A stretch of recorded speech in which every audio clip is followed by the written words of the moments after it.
अरसल, ये मेरी ताईची है और ये शिजा। इससे तो मिल चुके ना आप। अस्सलाम वालेकुम आंटी। वालेकुम अस्सलाम। जीते रहो बेटा। मुझे याद नहीं मैंने आपको सलाम किया था या नहीं। जी, आपने डायरेक्ट तारुफ कराया था।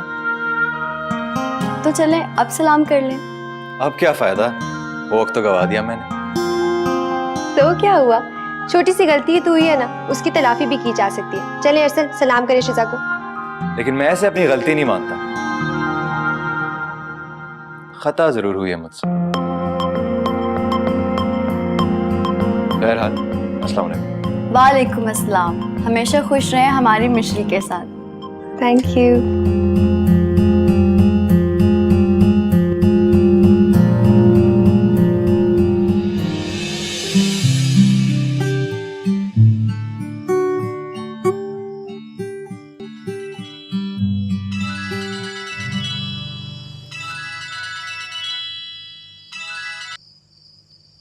हेलो।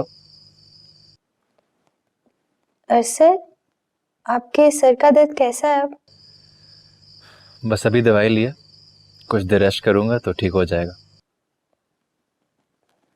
अच्छा अरसल, एक बात पूछूं? आप मुझे टेंस्ड लग रहे थे आज। डिनर भी नहीं किया, ऐसे फौरन चले भी गए। मैं तुमसे अकेले में मिलना चाहता था। I know, I am sorry अरसल। दरअसल आपको शिजा और ताई अम्मी से मिलवाना था ना, आपकी मुलाकात जो नहीं हुई थी उनसे। मगर अब कल हम मिल रहे हैं तुम्हारे फेवरेट रेस्टोरेंट। मुझे तुमसे ढेर सारी बातें करनी है। ओके डन, मैं शिजा को भी ले आऊंगी। नहीं मिशेल, प्लीज, सिर्फ हम दोनों ही होंगे, प्लीज। ओके, जैसे आपकी मर्जी।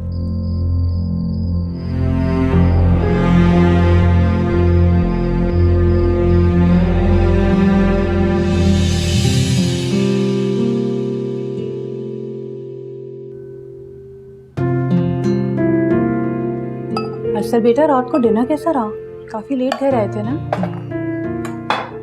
नहीं, मैं तो जल्दी आ गया था। आप जल्दी सो गई थी? बेटा, कल रात को फिर मेरी तबीयत ठीक नहीं थी, ब्लड प्रेशर फिर शूट अप कर गया। मैंने अस्मा को इसीलिए माजरत कर दी थी रात की।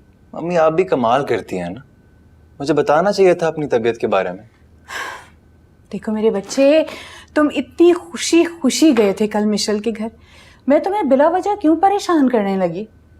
अच्छा, कल रात को तुम्हारी मिशेल की ताई और भाभी से मुलाकात हुई क्या?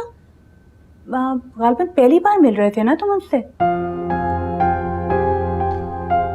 एक उदासी सी फील हुई उस लड़की से मिलकर, जो इतनी जल्दी खुशियों से महरूम हो गई। अरसल, बुरी बात बेटा, ऐसे नहीं कहते। वो भाभी है मिशेल की, उसे शिजा भाभी कहा करो, इज्जत से जिक्र किया करो बेटा। चलो नाश्ता खा लो बेटा, ठंडा हो रहा है।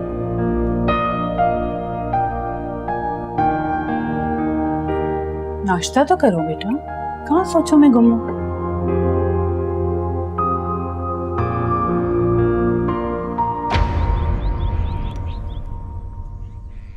हेलो, अस्सलाम वालेकुम आसमा, कैसी हैं आप? तबीयत ठीक है? बस जी रही हूँ। पता नहीं नजमा, जिंदगी से तो जैसे दिल हट सा गया है। चलें, मैं आके आपको जिंदगी के गम से दूर करती हूँ। क्या मतलब? मेरा मतलब ये है कि इस संडे हम फॉर्मली आपसे शादी की तारीख लेने आ रहे हैं। अरे इतनी जल्दी? अभी तो मिशेल ने हाँ की है, थोड़े दिन तो दो हमें। देखें आसमा, शादी एक मुकद्दस फरीजा है जिसे हम दुनिया के दिखावे के लिए टेंशन का रूप दे देते हैं। भाई हमारी मिशेल अपनी चॉइस के कोई ज्वेलरी और कपड़े वगैरह खरीद ले, मुझे कतई जहेज की जरूरत नहीं है आसमा। बस हम शादी करके अपनी मिशेल को अपने साथ घर ले आएंगे। मेरा हारिस अगर होता तो हम इस शादी पे कितना हल्ला गुल्ला करते। इसके बगैर तो मुझे हर तरफ सन्नाटा महसूस होगा। बहरहाल आप आ जाए संडे को, मैं आज फिरोज से और मिशेल से बात कर लूंगी। अच्छा आसमा, थैंक यू। अल्लाह हाफिज। खुदा हाफिज।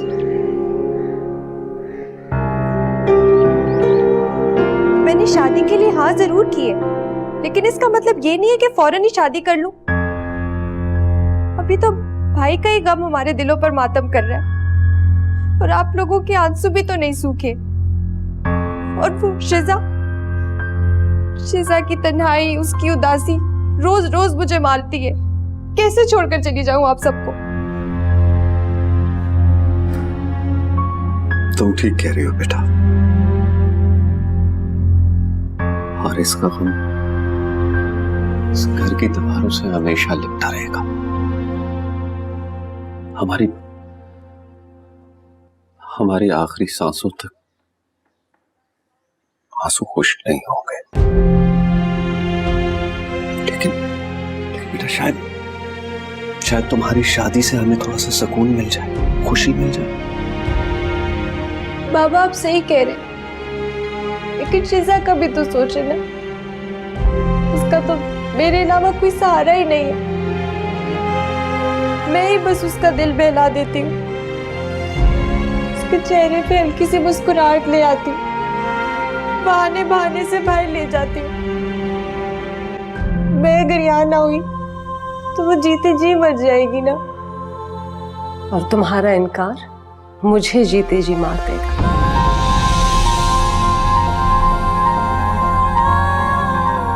शिजा की तरफ से बेखबर नहीं हूं मैं, उसका हाल भी सोच लिया। तुम्हारी शादी हो जाए इंशाल्लाह, उसके बाद उसको ऑफिस ज्वाइन करवाऊं, जिम्मेदारियां सौंपूंगा उस पर।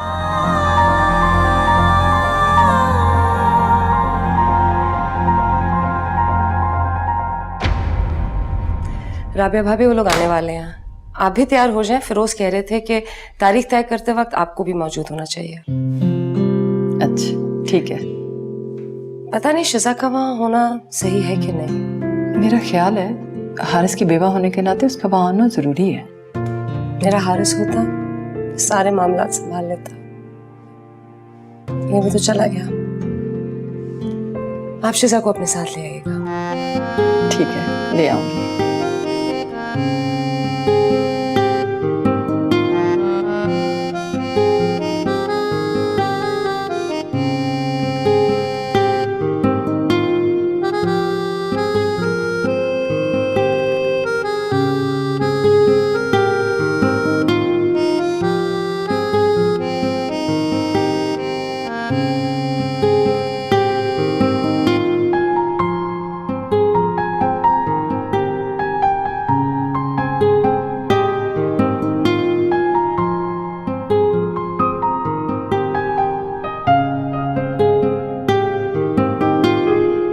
अरसल, आपको शर्म नहीं आती? आपके घर की सारी खवातीन यहाँ आकर तारीख फिक्स कर रही हैं और आप मुझे फोन कर रहे हैं। मैंने मम्मी को कहा था कि जिसकी शादी की तारीख तय हो रही है आप उसी को घर पे छोड़ के जा रही हैं, तो जवाबन एक मीठी सी डांट पिलाकर चली गई। और मुझे भी यहाँ मामा ने बाहर आने से मना किया। कितनी अजीब बात है ना, हमारी जिंदगी की इतनी इंपॉर्टेंट डेट्स डिस्कस हो रही हैं और वो भी हमारे बगैर।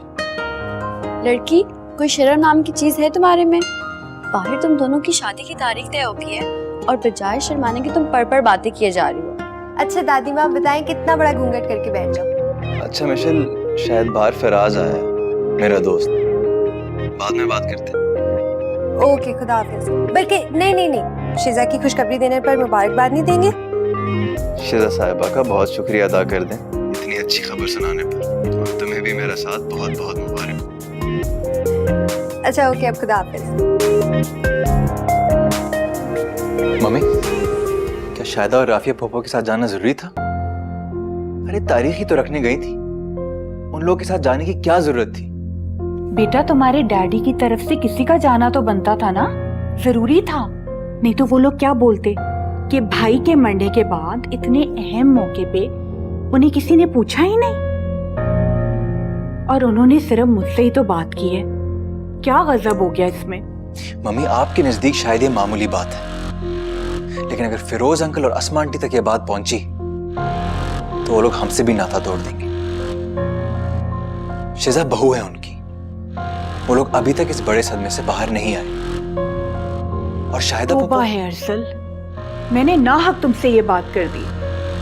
भाई शाहिदा बाजी ने सिर्फ मुझसे राय ली थी कि शिजा रेहान के लिए कैसी रहेगी, बस। रेहान भाई 2 बच्चों के बाप हैं, वो उम्र में मुझसे भी काफी बड़े हैं। नगीना भाभी के इंतकाल के बाद उनको बस अपने बच्चों के लिए एक माँ चाहिए।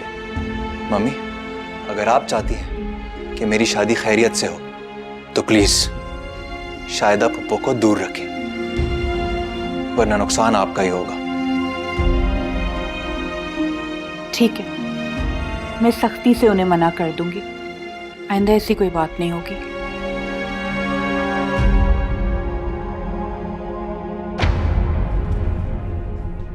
अरे मैं कब से इंतजार कर रही हूँ और तुम अब तक तैयार नहीं हुई? जी बस चलते। और ये शिजा कहाँ रहेगी, मैं जरा देख के आऊं। शिजा के जाने की क्या जरूरत है, हम शॉपिंग ही तो जा रहे हैं। ये कैसी बातें कर रही हैं आप? हमेशा शिजा के साथ ही तो जाती हूँ मैं शॉपिंग पे, और उसकी चॉइस मेरे लिए मैटर करती है, उसका जाना जरूरी है। पहले की बात और थी। वैसे भी जैतून खाला का फोन आया था, मना कर रही थी कि शिजा को दुल्हन का जोड़ा खरीदते वक्त साथ नहीं जाना, बदशगुनी होती है। सीरियसली मामा, आपने इतनी जाहिलाना नसीहत सुनी भी कैसे? शिजा आपके बेटे की बीवी है, भाई की मोहब्बत है वो, उसका हर काम में होना बहुत जरूरी है। एंड टू बी ऑनेस्ट, अगर किसी से बदशगुनी होगी ना तो वो जैतून खाला के साथ जाने से होगी। और उनके उन खड़ूस बदमिजाज शौहर ने उनकी जान नहीं छोड़ी अभी तक, कब्र में तो पाँव लटकाए बैठा है। कैसी बातें कर रही हो, क्यों बक रही हो? सही बक रही हूँ। उस खड़ूस मियाँ का साया भी पड़ गया ना अरसल पे तो उन्हीं के जैसा खड़ूस भी हो जाएगा। मामा, मेरा भाई तो इतनी मोहब्बत करने वाला था। ठीक है, मौत हर किसी को आनी होती है, लेकिन हर लड़की की किस्मत में मोहब्बत नहीं होती। इसलिए आप याद रखिएगा, शिजा हर काम में हर वक्त मेरे साथ रहेगी। फोन कहाँ रख दिया मैंने?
अल्लाह पहनना नसीब करे।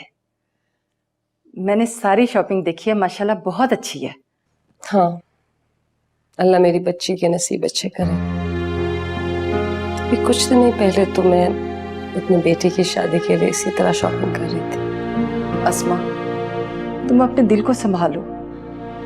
अगर तुम इसी तरह दिल छोटा करती रही तो मिशेल पर बहुत बुरा असर पड़ेगा।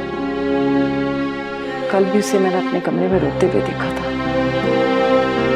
और शिजा का भी तो सोचो ना, अगर आज हारिस जिंदा होता तो मेरी शिजा किसी और रूप में ही ये शादी एंजॉय कर रही होती। खैर, मिशेल तो उसे हर चीज में आगे आगे रखती है, आपको इसकी फिक्र करने की जरूरत नहीं। बल्कि मुझे तो कभी कभी उलझन होती है। आप भी तो समझाए ना शिजा को कि वो खुद जरा पीछे पीछे रहा कर। कुछ चीजें सिर्फ सुहागनों के करने की होती हैं। मैं ये बात अपनी बेटी से कैसे कह सकती हूँ? और तुम भी जरा सोच समझ के बोला करो। शिजा तुम्हारे हारिस की दुल्हन थी और अब वो मेरे हारिस की बेवा है और इस तल्ख हकीकत को भी कबूल करना होगा।